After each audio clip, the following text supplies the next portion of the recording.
Morning students. So let us begin our today's topic, that is hydrolysis, ATP hydrolysis, isn't it?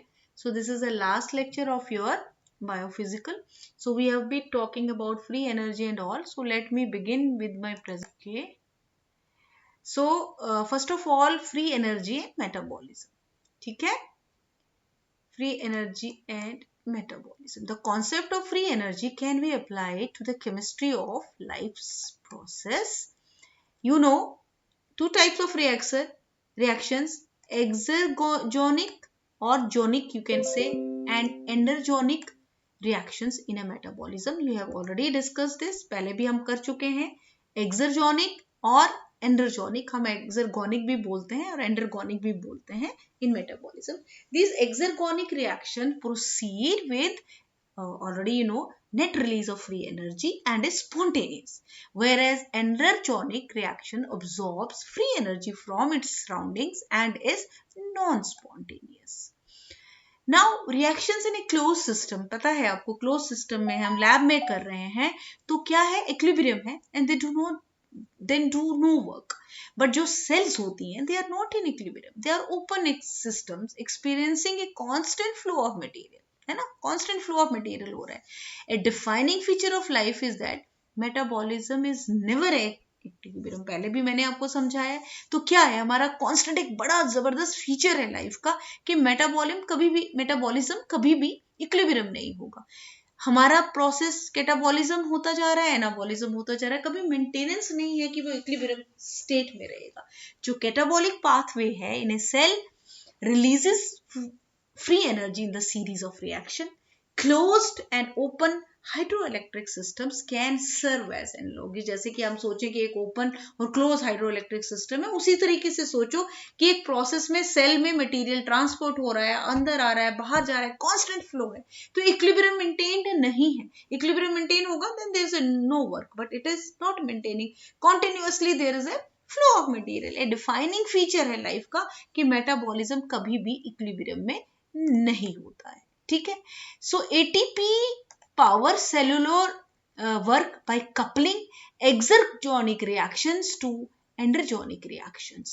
A cell does three main kinds of work, है ना, chemical, transport, mechanical. To do work, cell manage energy resources by energy coupling and the use of exergonic process to drive an endergonic one. क्या करता है, exergonic reaction से energy release हो रही है और एंडरजोनिक रिएक्शन में एनर्जी एब्जॉर्ब हो रही है, कपलिंग कर रहे हैं, दोनों ऐड हो रहे हैं और हमारे प्रोसेसेस हो जाते हैं.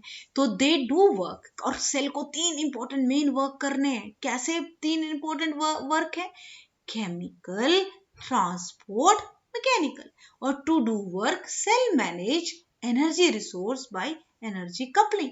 The use of exergonic process to drive an endergonic, मतलब कपल क्या कर रहा है, जो यूज एक्सरजोनिक से एनर्जी हो रही है वो एंडरजोनिक में कन्वर्ट हो रही है, के साथ हेल्प कर रही है उसको काम करने के लिए. कैटाबॉलिक प्रोसेस से एनर्जी रिलीज हो गई, नई चीजें बन गई, तो एनर्जी यूज हो गई. और जितनी भी ये सारी एनर्जी कपलिंग है एक सेल में, that is mediated by ATP. ATP उसको मीडिएट करता है, लेकिन कैसे मीडिएट करता है ये हमें जानना है. राइट, हमें ये जानना है कैसे मीडिएट करता है. ठीक है. अब हम देखते हैं कि स्ट्रक्चर कैसा है और हाइड्रोलिसिस एटीपी की होती कैसे है. पहली बात, हम केमिस्ट्री के स्टूडेंट्स हैं, हमें ये जानना बहुत इंपॉर्टेंट है कि एटीपी है क्या.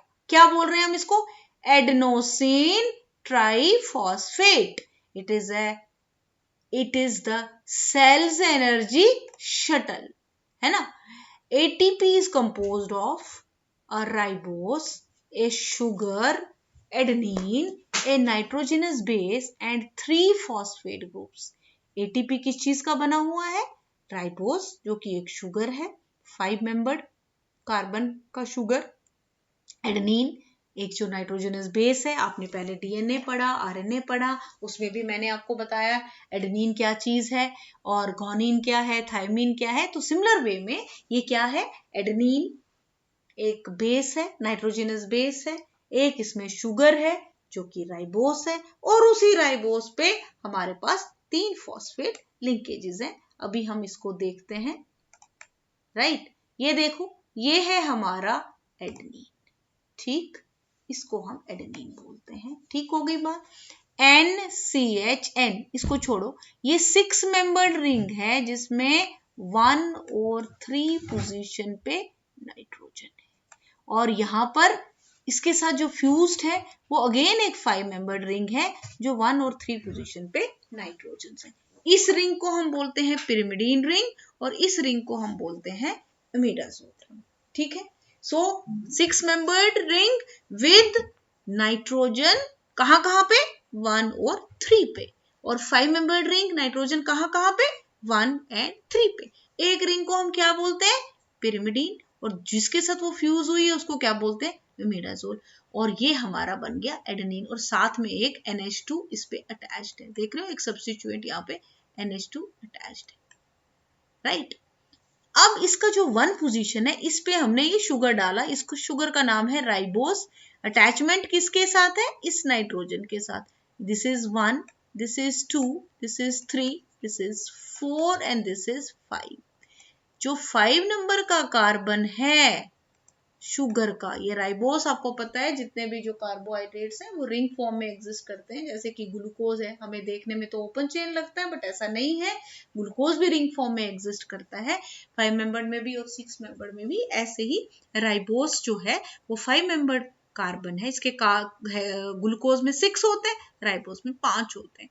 डीऑक्सी राइबोस का मतलब होता है जो डीएनए में यहाँ पर OH नहीं है, इफ यू रिमेंबर। एनीवे, ये 5th पोजीशन पे जो कार्बन है इस पे 3 फॉस्फेट जुड़े हैं, और फॉस्फेट क्या होता है, through O, PO3 PO3 PO3। This is adenine triphosphate, adenine triphosphate, adenine triphosphate.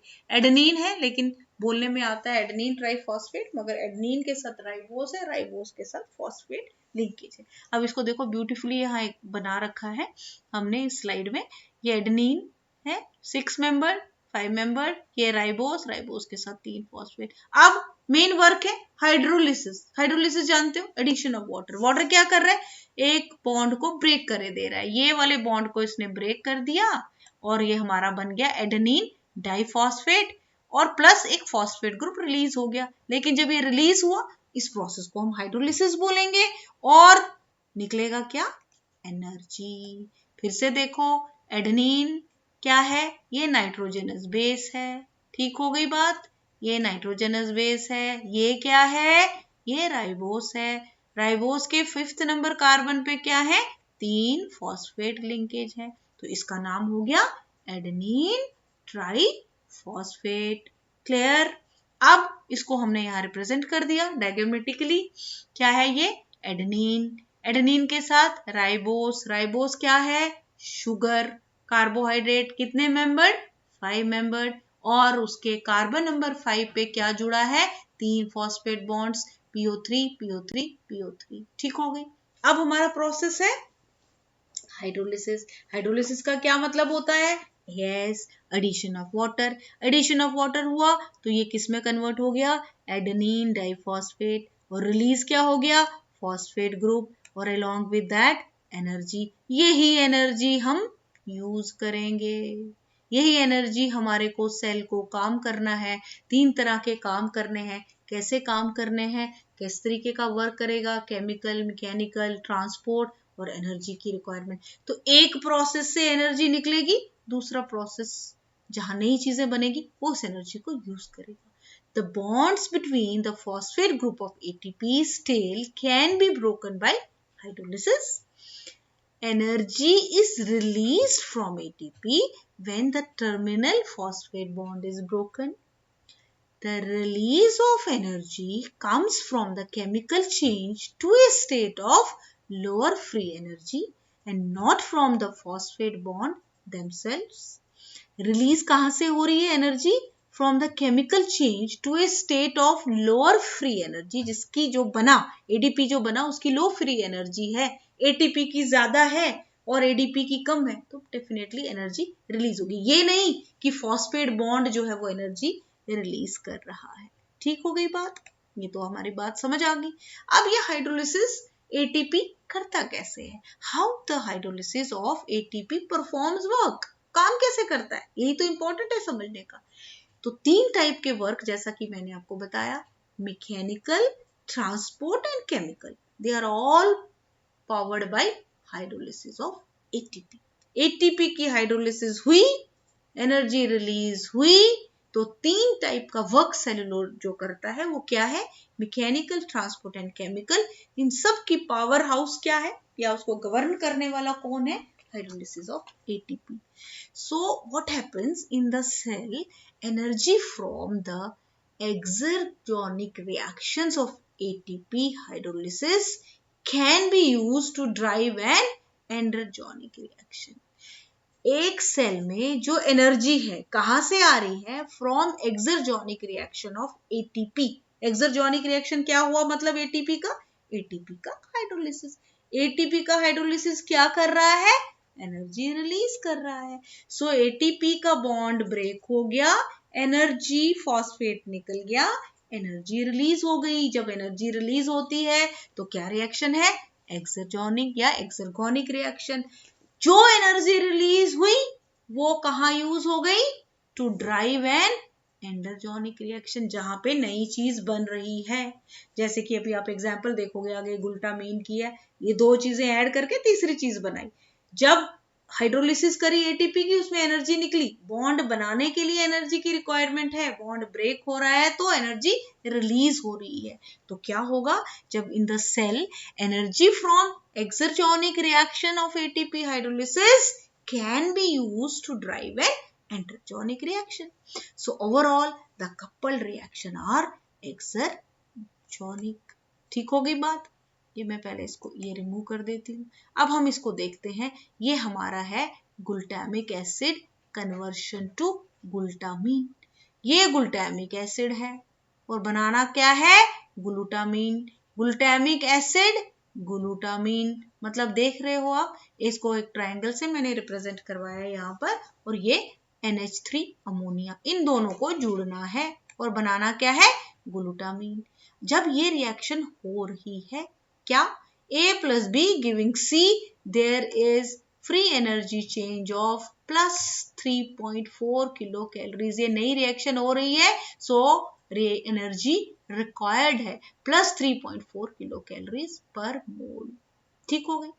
अब यही कन्वर्शन अगर हम कपल करेंगे विद एटीपी हाइड्रोलिसिस, जो मैंने बताया एटीपी हाइड्रोलिसिस करके दे क्या रहा है, एक्सर्जोनिक रिएक्शन है, एनर्जी रिलीज करेगा। वही एनर्जी हम यूज करेंगे किसके लिए, हम यूज करेंगे सिंथेसिस करने के लिए। जो भी सिंथेसिस हो रही है, नई चीज बन रही है, नई चीज क्या बन रही है, ग्लूटामीन। लेकिन हो कैसे रही है, ग्लूटामीन प्लस अमोनिया करते हैं, so there is a delta G plus 3.4 kilo calories. लेकिन हम क्या कर रहे हैं, उसको कपलिंग कर रहे हैं विद एटीपी। एटीपी हाइड्रोलाइज कर रहा है, वो एक्सर्जोनिक रिएक्शन है, हाइड्रोलाइज करेगा, एनर्जी रिलीज करेगा, वही यूज करेंगे सो दैट ग्लूटामीन बनेगा। अब इस सेकेंड वाली पार्ट को देखो आप, conversion reaction coupled with ATP hydrolysis.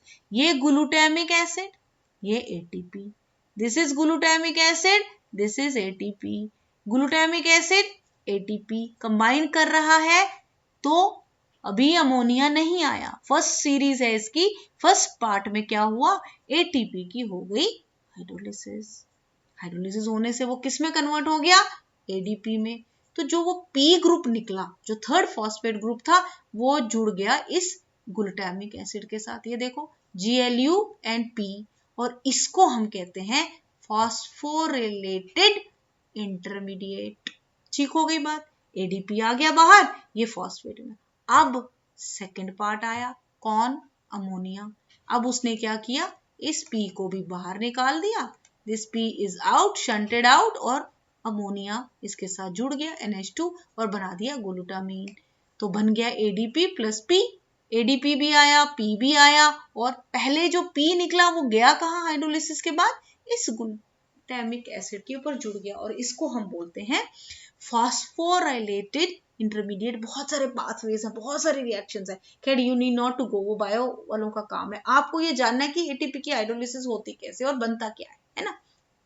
अब अगर हम देखें, फ्री एनर्जी जो चेंज हुई फॉर कपल्ड रिएक्शन वो हुई कितनी हमें नहीं पता। आपने देखा ओवरऑल देखोगे तो वो कपल्ड रिएक्शन हमेशा एक्सर्जोनिक होगी। तो देखो आप देख सकते हो यहाँ पे ये ग्लूटामीन प्लस अमोनिया, तो क्या दिया इसने प्लस इसकी free energy plus 3.4 kilo calories per mole, ठीक हो गई। लेकिन जब ये कपलिंग करके कर रहा है तो क्या हो रही है एटीपी के दौरान, ये हो रही है -7.3, ठीक है। तो मतलब ये एनर्जी -7.3 की रिलीज हो रही है यहाँ पर, ये एनर्जी इसकी डेल्टा जी जो है -7.3 है। तो ओवरऑल आप क्या देखोगे, यूज तो कितनी हो रही है 3.4, रिलीज कितनी हो रही है 7.3, और डेल्टा जी अभी भी हमारे पास 3.9 किलो कैलोरीज है। सो ये नट शेल में ऐसे एटीपी काम करता है। So ATP drives endergonic reactions by phosphorylation, transferring a phosphate group to some other molecule such as reactant. The recipient molecule is now called phosphorylated intermediate, and which later on releases a phosphate and new product is being formed. ठीक हो गई बात। अब आप इसको देख सकते हो हाउ इट इज वर्किंग, है ना, ट्रांसपोर्ट कैसे हो रहा है और मैकेनिकल वर्क कैसे हो रहा है। ए ट्रांसपोर्ट वर्क, ये जो ऊपर वाली स्लाइड है, ATP phosphorylate transport proteins, ATP ये ट्रांसपोर्ट, ये आपको पता है, ये मैंने आपको अच्छे से करवा रखा है, सेल मेम्ब्रेन आपका पहला ही टॉपिक, ये फॉस्फोलिपिड है, ये इसका हाइड्रोफिलिक पार्ट है, ये इसका हाइड्रोफोबिक पार्ट है, बीच बीच में एम्बेडेड प्रोटीन्स है, और ये कौन सा प्रोटीन है, ट्रांसपोर्ट प्रोटीन। सोल्यूट को ट्रांसपोर्ट करना है, सोल्यूट को ट्रांसपोर्ट करना है, यहां से यहां जाना है, ये ट्रांसपोर्ट प्रोटीन के थ्रू हो रहा है। काम करने के लिए एनर्जी चाहिए, तो एटीपी से क्या हुआ, हाइड्रोलिसिस हुई। उसने क्या किया, जो भी आपने पीछे देखा, फॉस्फेट यहाँ बाइंड हो गया, बाइंड होने के बाद क्या हुआ, रास्ता खुल गया, उसने हेल्प करा, एनर्जी दी, एंड सोल्यूट गेट्स ट्रांसपोर्टेड। आप देख रहे हो सोल्यूट इज ट्रांसपोर्टेड, और एडीपी प्लस पी, तो क्या हुआ था, एटीपी हाइड्रोलाइज हुई, एनर्जी निकली, एनर्जी कहाँ यूज हुई, ट्रांसपोर्ट करने के लिए। चलो थ्रू ट्रांसपोर्ट प्रोटीन है, मगर हुआ क्या, सोल्यूट को ट्रांसपोर्ट कर दिया। अभी यहाँ कितना दिख रहा है सोल्यूट, और यहाँ कितना दिख रहा है सोल्यूट, है कि नहीं। तो फॉस्फेट साथ में, पहले फॉस्फेट बाइंड हुआ, उसके बाद सोल्यूट गया, और हमारे पास जो एनर्जी एटीपी से रिलीज हुई वो इसको ट्रांसपोर्ट करने में लग गई। This is how it works, right. अब दूसरा है मैकेनिकल वर्क। एटीपी बाइंड करता है non covalently to the motor proteins and then is hydrolyzed. अब ये एटीपी आया, आप देख रहे हो ये एक वेजिकल है, ये इस मोटर प्रोटीन के साथ बाइंड कर गया, ठीक। अब क्या हो गया, protein and vesicle is moved, ये हाइड्रोलिसिस हो गई, यहाँ पर एडीपी और पी बना और हमारा वर्क हो गया। तो आप देख सकते हो एटीपी बाइंड कर रहा है non covalently to the motor protein, then is hydrolyzed. So this is cytoskeletal track, ये साइटोस्केलेटल ट्रैक है, ये प्रोटीन है और वेजिकल मूव कर, है ना, और ये एडीपी और पी क्लियरली दिख रहा है, एडीपी और पी ये इसके साथ बाइंड कर रहा है पहले non covalently, then there is a release of energy और यूज हो जाएगा हमारे को मैकेनिकल वर्क करने के लिए। This is the way ATP is hydrolyzed and that energy is used for the endergonic reactions। ये बात तो क्लियर हो गई। अब ऐसे करेंगे तो स्टोर हाउस तो खत्म हो जाएगा, है ना, तो एटीपी रिलीज करते हैं, एनर्जी रिलीज होगी, एडीपी बन गया, पी बन गया, एनर्जी खत्म। सो बहुत सारे एटीपी सिंथेसाइज होने पड़ेंगे फिर, लेकिन ये एटीपी जो है रिन्यूएबल सोर्स है, दैट इज रीजनरेटेड, फिर से रीजनरेट हो जाता है। बहुत सारा इलेक्ट्रॉन ट्रांसपोर्ट सिस्टम है हमारी बॉडी के अंदर, बहुत सारे साइकिल्स हैं, कभी एडीपी एनर्जी लेगा, पी फॉस्फेट को लेगा तो एटीपी बनाएगा, और एटीपी फॉस्फेट को देगा तो एडीपी बनाएगा, पी बना ऐड करेगा और या हाइड्रोलाइज कर देगा। सो एटीपी जो है वो एक रिन्यूएबल सोर्स है, that is regenerated by addition of a phosphate group to adenosine diphosphate. The energy to phosphorylated ATP comes from catabolic reactions in the cell. The ATP cycle is revolving door through which energy passes during its transfer from catabolic to anabolic pathways, and this is beautifully shown over here। अब आप यहाँ देख सकते हो, ये देखो energy from catabolism, कौन सा प्रोसेस हो गया, एक्सर्जोनिक एनर्जी रिलीजिंग प्रोसेस, राइट। तो ये एटीपी हाइड्रोलिसिस हुआ, क्या कर दिया उसने, एनर्जी को रिलीज कर दिया। ये एनर्जी कहाँ गई, for cellular work, endergonic energy consuming processes. इसने क्या करा, एडीपी और पी ने फिर से कंबाइन करके एटीपी बना। एटीपी ने पानी डाला, हाइड्रोलिसिस हुई, एडीपी प्लस पी बना, लेकिन एडीपी प्लस पी जो है फिर से ऐड हो सके, रीजनरेट होके एटीपी बनाएगा। और एटीपी की hydrolysis is power house of energy. यहां से एनर्जी रिलीज हुई कैटाबॉलिक में और एनाबॉलिक ने उसको इस्तेमाल कर लिया। This is all how ATP works. ATP कैसे काम करता है, एटीपी एडेनिन ट्राइफॉस्फेट है, उसकी हाइड्रोलिसिस होती है, वो एनर्जी रिलीज करता है। वो एनर्जी रिलीज होने के बाद कहाँ इस्तेमाल होती है, एनाबॉलिक की प्रोसेसेस पे या एंड्रोजोनिक प्रोसेसेस पे। और हम कहते हैं कि एनर्जी का जो ट्रांसपोर्ट है, एनर्जी का जो सेल का जो वर्क है, वो सारा एटीपी की हाइड्रोलिसिस पे ही डिपेंडेंट है। It is mediated, most of the reactions are mediated. और एडेनिन ट्राइफॉस्फेट है क्या, ये आपने देख लिया। ये एडेनिन या राइबोस, हम केमिकल टर्म की बात कर रहे हैं।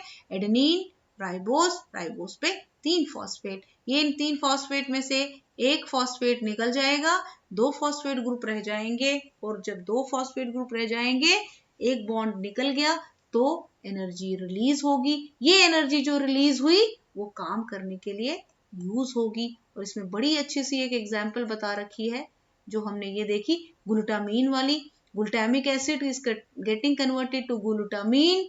तो ग्लूटामिक एसिड ने क्या यूज किया, अमोनिया, और delta G is plus 3.4 kilo calories. और अगर एटीपी का यूज होता है तो पहले फॉस्फोरिलेटेड इंटरमीडिएट बनेगा, फिर अमोनिया ऐड होगा, फिर उसके बाद एनर्जी रिलीज होगी। तो ओवरऑल देख रहे हो, ये 3.4 है और ये -7.3 है। दोनों को ऐड करते हैं तो हमारे पास -3.9 किलो कैलोरीज है।